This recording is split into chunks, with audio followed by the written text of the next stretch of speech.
Welcome back. We're here again with James from Matex Gear. Welcome, sir.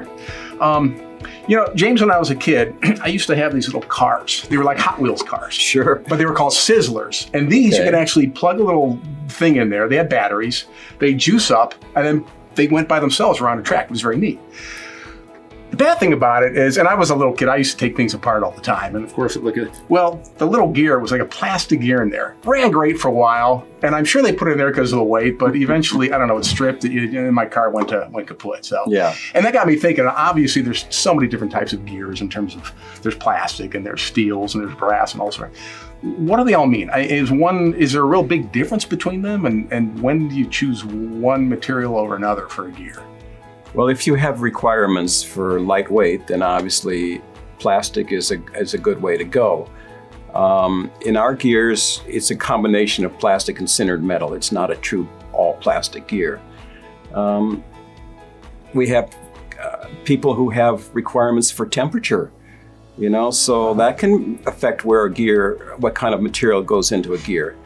We have sintered metal gears and we have steel gears. In some cases, our sintered metal gears actually can carry more torque than some of our steel gears, which is crazy. Sounds like magic to me. But if you really need strength, a lot of torque carrying ability, obviously you're going to get into a steel gear.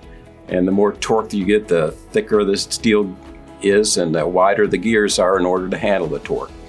So does it make a difference? Yeah, it all depends on what your requirements are, what you're trying to accomplish.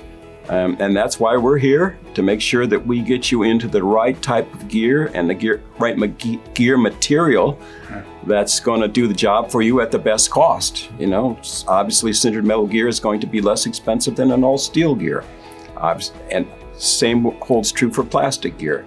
It's a combination of plastic and sintered metal, but again, the price drops considerably at that point. So it's all about what you are trying to accomplish. A lot of considerations. Have you ever had anybody who, has already been using a gear and something they have, and then, you were able to tell them, you could switch to this and here's what it would do for you, or due to the price of your product, or improve it? Are there any retrofits, I guess?